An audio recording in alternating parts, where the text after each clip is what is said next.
Hello दोस्तों, स्वागत है आप सभी का हमारे YouTube चैनल एग्जाम बार में। आज 29 सितंबर है और आज के करंट अफेयर में जिन इंपॉर्टेंट मुद्दों पे हम लोग बात करने वाले हैं, सबसे पहले हम उसको देखते हैं। हम आज शुरुआत करेंगे यूपी स्पेशल के कुछ महत्वपूर्ण खबरों के साथ और बहुत ही इंपॉर्टेंट होने वाला है ये आपके एग्जाम के लिए।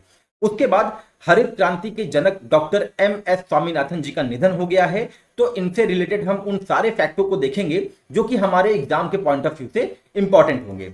और वुमेन पावर एंड कैंसर नामक एक रिपोर्ट जारी किया गया है। अब चूंकि इसका संबंध जो है महिलाओं से है और अभी हाल ही में महिलाओं को लेकर एक बिल भी पास हुआ है संसद भवन में, तो ये रिपोर्ट जो है आपके एग्जाम के पॉइंट ऑफ व्यू से बहुत इंपॉर्टेंट हो चला है। फिर हम बात करेंगे कि भारत के वो कौन से 15 भू विरासत स्थल हैं जो कि कल न्यूज में थे, और जानेंगे कि उत्तर प्रदेश का कौन सा भू विरासत स्थल शामिल है। उसके बाद अंत में दो रैंकिंग या तो इंडेक्स कह लें जारी किया गया है। एक तो है वर्ल्ड टैलेंटेड रैंकिंग 2023 और दूसरा है ग्लोबल इनोवेशन इंडेक्स 2023। तो बेसिकली ये है कि जो आज का करंट अफेयर है ना, उससे एक ना एक प्रश्न तो बिल्कुल बनता है एग्जाम में आना। क्यों? क्योंकि हरित क्रांति जैसी जो क्रांति हुई थी उसके जनक डॉक्टर MS स्वामीनाथन जी का निधन हो गया है, तो आपके एग्जाम के पॉइंट ऑफ व्यू से ये बहुत ही इंपॉर्टेंट है। साथ ही महिलाओं को लेकर रिपोर्ट जारी की गई है, वुमेन पावर एंड कैंसर, और अंत में index global innovation index. Bharat innovation में बहुत अच्छा कर रहा है, स्टार्टअप बहुत अच्छे हो रहे हैं, मतलब बहुत ज्यादा स्टार्टअप की संख्या हो चुकी है, लाखों में पहुंच गई है। और वर्ल्ड टैलेंटेड रैंकिंग रिपोर्ट भी जारी किया गया है। तो अंत तक जरूर बने रहिएगा और शुरुआत करते हैं आज के प्रश्न के साथ। आज का प्रश्न है, ग्लोबल इनोवेशन इंडेक्स की शीर्ष 100 विज्ञान और प्रौद्योगिकी क्लस्टर में कौन सा भारतीय शहर शामिल नहीं है? Which Indian city is not included in the top 100 science and technology cluster of the global innovation index 2023? आपके ऑप्शन है हैदराबाद, बेंगलुरु, मुंबई, चेन्नई। अगर आपको इसका राइट आंसर पता हो तो आप कमेंट सेक्शन में जरूर मेंशन करें। देखिए, होता क्या है ना कि ग्लोबल इनोवेशन इंडेक्स जब आपने देखा होगा तो आपने सोचा होगा कि या तो ये भारत का स्थान पूछ लेंगे या तो ये शीर्ष स्थान पूछ लेंगे, लेकिन आपको पता होना चाहिए कि इस रिपोर्ट में टॉप 100 विज्ञान एंड क्लस्टर भी जारी किए गए हैं। तो हम जानेंगे डिटेल में ग्लोबल इनोवेशन इंडेक्स वाले सेक्शन में कि कौन कौन से भारतीय शहर उसमें शामिल हैं और उनको कौन सा स्थान मिला है। चलिए शुरुआत करते हैं आज के करंट अफेयर के यूपी स्पेशल के पॉइंट के साथ। पहला पॉइंट है, वाराणसी में भारतीय सब्जी अनुसंधान संस्थान ने अपना 33वां स्थापना दिवस मनाया। अब यहां पे इंपॉर्टेंट ये नहीं है कि 33वां स्थापना दिवस मनाया, बल्कि आपकी परीक्षा के लिए जो महत्वपूर्ण है वो ये है कि भारतीय सब्जी अनुसंधान संस्थान कहां पे है? वाराणसी में है। मोदी जी का ये क्षेत्र है, तो इसको आप ध्यान रखे रहिएगा। नेक्स्ट पॉइंट की बात करें, भारतीय भाषाओं की गौरव गाथा का 75 दिवसीय आयोजन भारतीय भाषा उत्सव 28 सितंबर से 11 दिसंबर के बीच चलेगा। और कहां पे चलेगा? यूपी में लखनऊ में चलेगा। इसको आप ध्यान रखे रहिएगा। UP SRTC model driving training and research institute के प्रिंसिपल SP सिंह को अभिनव झाड़ू दान पहल के लिए प्रतिष्ठित इंडिया बुक ऑफ रिकॉर्ड्स में शामिल किया गया है, जो राष्ट्रव्यापी स्वच्छ भारत अभियान के साथ जुड़ा हुआ है। अब SP सिंह का संबंध यूपी से है, तो नो डाउट आपके एग्जाम के लिए ये इंपॉर्टेंट होगा, तो ये आप इनका नाम थोड़ा ध्यान रखिएगा। अब आगे बात करते हैं, उत्तर प्रदेश ने स्वच्छ भारत मिशन ग्रामीण 2 के चरण 2 मतलब ग्रामीण में चरण 2 के तहत राज्य के सभी 95,767 गांवों को लेकर 100% ODF प्लस का दर्जा प्राप्त कर लिया है। बहुत ही महत्वपूर्ण है, आप इसको ध्यान रखे रहिएगा। अब आपको करना क्या है? आपको कमेंट सेक्शन में ये बताना है कि स्वच्छ भारत मिशन ग्रामीण की शुरुआत कब से हुई। अच्छा, ODF प्लस क्या होता है?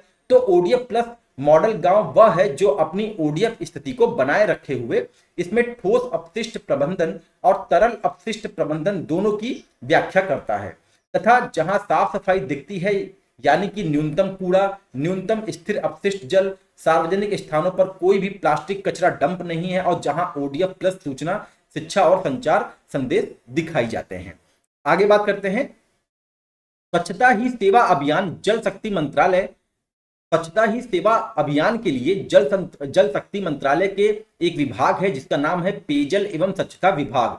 उसने जो है स्वच्छ भारत मिशन ग्रामीण के अंतर्गत प्रतिवर्ष 15 सितंबर से 2 अक्टूबर तक स्वच्छता ही सेवा अभियान मनाया है। आगे बात कर लेते हैं यूपी स्पेशल से, ये आखिरी पॉइंट है।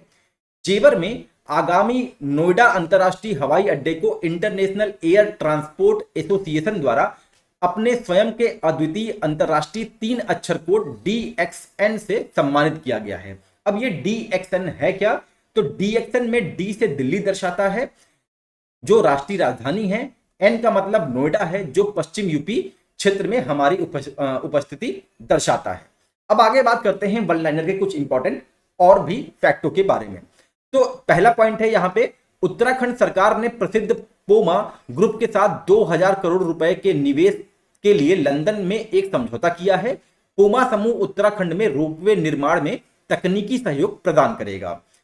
कॉन्फेडरेशन ऑफ इंडियन क्लस्टर द्वारा जारी Indian real estate taking giant strides 2023 में मिड ईयर आउटलुक रिपोर्ट के अनुसार बेंगलुरु सबसे अधिक ग्रीन प्रमाणित कार्यालय स्थान वाले शहरों के रूप में उभरा है। तो कौन सा सबसे ज्यादा ग्रीन कार्यालय कहां पे है? बेंगलुरु में है, इसको आप ध्यान रखे रहिएगा। केंद्रीय परिवहन और राजमार्ग मंत्री नितिन गडकरी ने कहा कि सभी राष्ट्रीय राजमार्गों को वर्ष 2023 तक गड्ढा मुक्त करने की नीति तैयार की जा रही है। सिडबी द्वारा GST Sahay invoice financial loan platform launch किया जाएगा। तो जीएसटी सहाय प्लेटफॉर्म कौन लॉन्च करेगा? सिडबी लॉन्च करेगा, इसको आप ध्यान रखे रहिए। आगे बात करते हैं, मादक पदार्थ और जबरन वसूली के विरुद्ध नागालैंड पुलिस ने मेड इन नागालैंड ऐप का शुभारंभ किया है। तो मेड इन नागालैंड ऐप का जो संबंध है किससे है? मादक पदार्थ और जबरन वसूली से। तो नागालैंड तो यहां पे लिखा ही हुआ है तो आपको पता चलेगा कि नागालैंड का है, लेकिन ये किससे संबंधित है? तो मादक पदार्थ और जबरन वसूली से है, इसको आप ध्यान रखे रहिएगा। आगे बात करें, राष्ट्रीय संग्रहालय साल के अंत तक शोधकर्ताओं के लिए बंद हो सकता है और इमारत को मार्च 2024 में ध्वस्त किए जाने की संभावना है। नया संग्रहालय युग युगीन भारत, ये उसका नाम है, उत्तर और दक्षिण ब्लॉक में बनेगा, जिसका कब्जा संभवतः मार्च 2025 तक संस्कृति मंत्रालय द्वारा ले लिया जाएगा। आगे बात करते हैं, गुजरात सरकार ने पर्यावरण और मानव स्वास्थ्य पर प्रतिकूल प्रभाव का हवाला देते हुए जंगल और गैर वन क्षेत्रों में सजावटी कोनोकार्पस पेड़ों के रोपण पर प्रतिबंध लगा दिया है। तो कोनोकार्पस एक पेड़ होता है जिसको जो है गुजरात सरकार ने ये बोला है कि ये पर्यावरण और मानव स्वास्थ्य के लिए प्रतिकूल प्रभाव डाल रहा है, इसके लिए इस पे हम बैन लगाते हैं। आगे बात करते हैं डिटेल में MS स्वामीनाथन जी के बारे में, जिनका कल जो है निधन हो जाता है। प्रसिद्ध कृषि वैज्ञानिक और भारत की हरित क्रांति के जनक के रूप में प्रख्यात MS स्वामीनाथन जी का चेन्नई में उनके निवास पर निधन हो गया। स्वामीनाथन ने अपने नीतियों के जरिए सामाजिक क्रांति लाकर वर्ष 1960 के दशक में भारत को अकाल जैसी स्थिति से बचाया था। उन्होंने MS स्वामीनाथन अनुसंधान प्रतिष्ठान की स्थापना की और उच्च उत्पादकता वाले गेहूं के बीज विकसित किए, जिनमें भारत में हरित क्रांति आई।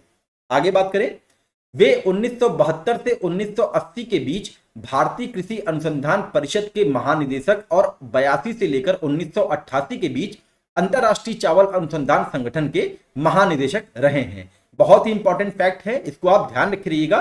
साथ ही आप कमेंट सेक्शन में ये बताएं कि अंतरराष्ट्रीय चावल अनुसंधान संस्था का मुख्यालय कहां पे है। आगे बात करते हैं, कृषि नीतियों के मोर्चे पर उल्लेखनीय कार्य करने वाले स्वामीनाथन को कई अंतरराष्ट्रीय पुरस्कारों से सम्मानित किया गया। अब ये पुरस्कार कौन कौन से हैं देख लेते हैं। 1986 में उन्हें अल्बर्ट आइंस्टीन विश्व विज्ञान पुरस्कार दिया गया। वर्ष 1991 में टाइटलर पर्यावरण उपलब्धि पुरस्कार से सम्मानित किया गया और वर्ष 2000 में अंतरराष्ट्रीय भूगोल संघ का पदक प्रदान किया गया। उन्हें पद्मश्री, पद्म विभूषण और पद्म विभूषण से सम्मानित किया गया। आगे बात करते हैं डिटेल में वुमेन पावर एंड कैंसर के बारे में कि इस रिपोर्ट में क्या बताया गया है। तो इस रिपोर्ट के अनुसार कैंसर देखभाल में लैंगिक असमानता पर लैसेंट आयोग, ये रिपोर्ट जो है लैसेंट द्वारा जारी किया गया है, इसको आप ध्यान रखिएगा। रिपोर्ट के अनुसार भारतीय महिलाओं में कैंसर के कारण होने वाली लगभग 63% असामयिक मौतों को जोखिम कारकों, स्क्रीनिंग और निदान को कम करके रोका जा सकता था, जबकि 37% को उस समय पर उच्चतम उपचार के साथ रोका जा सकता था। मतलब कि जो हमारी महिलाओं को कैंसर होने के कारण जो मौतें हुई हैं, तो उसमें 63% ऐसी मौतें हो गई हैं जिसको हम रोक सकते थे स्क्रीनिंग और निदान के कारण, और 37% को हम जो है रोक सकते थे उच्चतम उपचार के कारण से, लेकिन ऐसा संभव नहीं हो पाया। भारत में महिलाओं में कैंसर से होने वाली लगभग 6.9 मिलियन मौतें रोकी जा सकती थीं और 4.03 मिलियन का इलाज किया जा सकता था। रिपोर्ट में इस बात पर प्रकाश डाला गया कि भले ही पुरुषों में कैंसर का अधिक खतरा होता है, जो दोनों लिंगों को प्रभावित करता है, महिलाओं में कैंसर की घटनाएं और मृत्यु अधिक दर रहती है। वैश्विक स्तर पर कैंसर के नए मामलों में 48% और कैंसर से होने वाली मौतों में 44% महिलाएं शामिल हैं। मतलब कि जितने कैंसर के मामले आते हैं उसमें 44% महिलाओं से संबंधित हैं। रिपोर्ट के अनुसार भारतीय महिलाओं में कैंसर से होने वाली लगभग 69 लाख मौतों को रोका जा सकता था। तो इसको आप ध्यान रखिएगा, कुछ फैक्ट है लेकिन ये आपके एग्जाम के लिए इंपॉर्टेंट हो गए। तो वुमेन पावर एंड कैंसर नामक रिपोर्ट कौन जारी किया? लैसेंट आयोग ने जारी किया, और साथ ही उसने ये भी बताया कि 69 लाख मौतों को रोका जा सकता था जो कि कैंसर से रिलेटेड है। अब आगे बात करते हैं 15 भू विरासत स्थल कल न्यूज में क्यों थे। तो न्यूज ये है कि भारतीय भूवैज्ञानिक सर्वेक्षण देश भर में 15 भू विरासत स्थलों पर स्वच्छता अभियान आयोजित करेगा, तो इसलिए ये न्यूज में था। अब उत्तर प्रदेश का कौन सा है? तो उत्तर प्रदेश का केवल एक स्थान है जिसका नाम है सलखन जीवाश्म पार्क। अब जब ये मेंशन हुआ है भारत के 15 भू विरासत स्थल में, तो आप ये समझ ही गए होंगे कि ये आपके एग्जाम के लिए इंपॉर्टेंट होगा। ये कहां पे है? ये सोनभद्र जिले में है, इसको आप ध्यान रखे रहिएगा। बाकी 15 है पूरे टोटल, लेकिन जो आपके लिए इंपॉर्टेंट है वो सोनभद्र है, और 15 का नाम लेने में थोड़ा सा समय जाएगा। तो इसका पीडीएफ मैं अपने टेलीग्राम ग्रुप में जरूर डाल दूंगा, आप लोग वहां से डाउनलोड कर लीजिएगा। आगे बात करें बिहार का कौन सा है, तो बिहार का जो है बराबर गुफाएं हैं। अब चूंकि ये पड़ोसी राज्य है तो इसके बारे में भी आपको जानना चाहिए। साथ ही मध्य प्रदेश का भेड़ाघाट संगमरमर भी है इसमें, और एंडी करंट मार्किंग ये कनाडा बांध है जो कि गुजरात में स्थित है। मेघालय का मालू गुफा, अब देखिए जैसे इन 15 स्थानों में जो भी स्थान आ रहा है एक बार आपको उसको देखना चाहिए। तो मालू गुफा कहां पे है? मेघालय में है, इसको आप ध्यान रखे रहिएगा। और रॉक नक्काशीदार पत्थर की छवियां उनाकोटी कहां पे है? त्रिपुरा में है, नॉर्थ ईस्ट से रिलेटेड है, इसको भी आप ध्यान रखे रहिएगा। अब आगे बात करते हैं वर्ल्ड टैलेंटेड रैंकिंग रिपोर्ट 2023 के बारे में। तो ये इसका जारीकर्ता कौन है? इसका जारीकर्ता international institute for management development, या तो IMD जिसे हम कहते हैं, वो जो है जारी करता है। इसके अनुसार वर्ष 2023 में विश्व की 64 अर्थव्यवस्थाओं में भारत 4 पायदान नीचे गिरकर वर्ल्ड टैलेंटेड रैंकिंग में 56वें स्थान पर जा फिसला है। वर्ष 2022 में भारत का स्थान 52वां था, तो वर्ष 2023 में कितना है? 56वां है, इसको आप ध्यान रखेंगे और नो डाउट एग्जाम के लिए ये इंपॉर्टेंट है। लगातार 10वें साल IMD वर्ल्ड टैलेंटेड रैंकिंग में स्विट्जरलैंड ने 8 क्षेत्रों में फैली 64 मजबूत अर्थव्यवस्थाओं की सूची में शीर्ष स्थान प्राप्त किया है। लग्जमबर्ग दूसरे स्थान पे है और आइसलैंड तीसरे स्थान पे है। रिपोर्ट के अनुसार दूरस्थ और मिश्रित कार्य कई लोगों की नजर में करियर को प्रगति को प्रभावित कर रहे हैं। आगे बात करते हैं ग्लोबल इनोवेशन इंडेक्स 2023 के बारे में। बहुत ही इंपॉर्टेंट ये इंडेक्स है, तो इसके एक एक फैक्ट जो है आपकी परीक्षा के लिए महत्वपूर्ण होने वाले हैं। तो आपको सबसे पहले पता होना चाहिए कि ये इसका 16वां संस्करण है। जैसे मान लीजिए अगर स्टेटमेंट वाले क्वेश्चन बनते हैं तो उसमें ये पूछा जा सकता है कि कौन सा संस्करण जारी हुआ था, तो 16वां संस्करण जारी हुआ था। और कौन जारी करता है इसको? विश्व बौद्धिक संपदा संगठन। अगर आपको पता है कि विश्व बौद्धिक संपदा संगठन का मुख्यालय कहां पे है तो आप कमेंट सेक्शन में जरूर मेंशन करें। तो 16वें संस्करण में ग्लोबल इनोवेशन इंडेक्स किसी अर्थव्यवस्था के इनोवेशन इकोसिस्टम प्रदर्शन को मापने के लिए एक प्रमुख संदर्भ है। यह विश्व की 132 अर्थव्यवस्थाओं, मतलब कि 132 देशों को लेकर जारी किया गया है।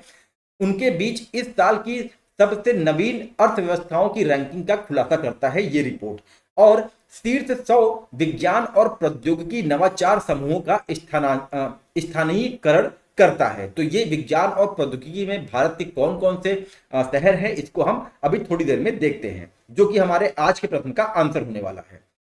विश्व बौद्धिक संपदा संगठन की रिपोर्ट के अनुसार भारत ने ग्लोबल इनोवेशन इंडेक्स 2023 में 132 देशों में 40वां स्थान प्राप्त किया है। तो भारत की रैंकिंग क्या है? 40वां है, इसको आप ध्यान रखे रहिएगा। अगर हम शीर्ष देशों की बात करें तो शीर्ष देश में स्विट्जरलैंड पहले स्थान पे है, दूसरे स्थान पे स्वीडन है और तीसरे स्थान पे संयुक्त राज्य अमेरिका है। और निचले पायदान पे बात करें तो अंगोला को सबसे निचला स्थान दिया गया है, अर्थात 132वां स्थान जो है वो अंगोला का है। नाइजर फिर उसके ऊपर है 131वें स्थान पे, और बुरुंडी 130वें स्थान पे है। इसको भी आप ध्यान रखे रहिएगा। अब बात कर लेते हैं थोड़ा सा शीर्ष देशों की। तो हमने आपको बताया स्विट्जरलैंड पहले पे है, स्वीडन दूसरे पे है, अमेरिका तीसरे पे है, यूनाइटेड किंगडम चौथे पे है, और सिंगापुर 5वें स्थान पे है। इसको आप ध्यान रखे रहिएगा। और साथ ही हम ये भी आपको बताते हैं कि इसी इंडेक्स में ये भी बताया गया कि top 3 innovation economics by region कौन कौन से हैं। तो अगर हम सेंट्रल और साउदर्न एशिया की बात करें तो इंडिया उसमें पहला स्थान रखता है, जो कि बहुत इंपॉर्टेंट है आपके एग्जाम के लिए। इसको आप ध्यान रखे रहिएगा। ईरान जो है दूसरा स्थान रखता है, और कजाकिस्तान तीसरा स्थान रखता है। तो ये तीनों देश बहुत इंपॉर्टेंट हैं। सेंट्रल एशिया और साउदर्न एशिया में इनोवेशन को लेके जो रैंकिंग जारी की गई है उसमें इंडिया पहले स्थान पे है, ईरान दूसरे, और कजाकिस्तान जो है तीसरे स्थान पे है। और top 3 innovation economies by income group के द्वारा जो लोअर मिडिल इनकम है उसमें भी इंडिया पहले स्थान पे है, वियतनाम दूसरे स्थान पे है, और यूक्रेन जो है वो तीसरे स्थान पे है लोअर मिडिल इनकम में। तो ये फैक्ट बहुत इंपॉर्टेंट है, इसको आप ध्यान रखे रहिएगा। आगे बात करते हैं ग्लोबल इनोवेशन इंडेक्स में जो साइंस एंड टेक्नोलॉजी के जो क्लस्टर हैं वो कौन कौन से हैं भारत के। तो शीर्ष की बात करें हम तो वर्ष 2023 में विश्व में शीर्ष 3 विज्ञान और प्रौद्योगिकी क्लस्टर क्रमशः टोक्यो योकोहामा जो कि जापान से है पहले स्थान पे है, शेंजेन हांगकांग गुआंगझो ये जो है चाइना से है तो ये दूसरे स्थान पे है, और सोल कोरियाई से संबंधित है, दक्षिण कोरियाई कोरिया गणतंत्र से है तो ये तीसरे स्थान पे है। और भारत के जो शहर शामिल हैं उसमें अगर हम इसमें टॉप 100 में देखते हैं तो बेंगलुरु सबसे टॉप पे है भारत का, जिसको 56वें स्थान पे रखा गया है, दिल्ली को 64वें स्थान पे रखा गया है, चेन्नई को 83वें और मुंबई को 84वें स्थान पे रखा गया है। आपको ध्यान देना यह है कि टॉप 100 में हैदराबाद नहीं है, जो कि आज का आंसर है। तो ये आपके लिए इंपॉर्टेंट होगा क्योंकि दिल्ली को जो है इसमें चेन्नई और मुंबई से पहले रखा गया है इनोवेशन के मामले में। तो ये तो रहा दोस्तों आज का समसमाई। अगर ये आपको एग्जाम के पॉइंट ऑफ व्यू से इंपॉर्टेंट लगा हो तो इसकी हम पीडीएफ अपने टेलीग्राम ग्रुप में डाल देंगे, जिसका लिंक हम डिस्क्रिप्शन बॉक्स में आपको मेंशन कर देंगे। तो आप उसको अपने दोस्तों से जरूर शेयर करिएगा। और मैं ग्लोबल इनोवेशन इंडेक्स के बारे में बता देता हूं कि इसमें जो है जो ये हमारे टॉप थी मतलब कि रीजन की कैटेगरी में जो बांटा है ना, इसको आप ध्यान दिए रहेगा कि सेंट्रल एंड साउदर्न एशिया में इनोवेशन में इंडिया नंबर 1 पे है। ये बहुत इंपॉर्टेंट फैक्ट है। और साथ ही लोअर मिडिल इनकम में भी इंडिया नंबर 1 पे है। इसको आप ध्यान रखे रहिए क्योंकि आपके एग्जाम के लिए मुझे लग रहा है ऐसा कि इंपॉर्टेंट है। चलिए मिलते हैं आपको अपने अगले टॉपिक के साथ, तब तक के लिए नमस्कार, जय हिंद, जय भारत।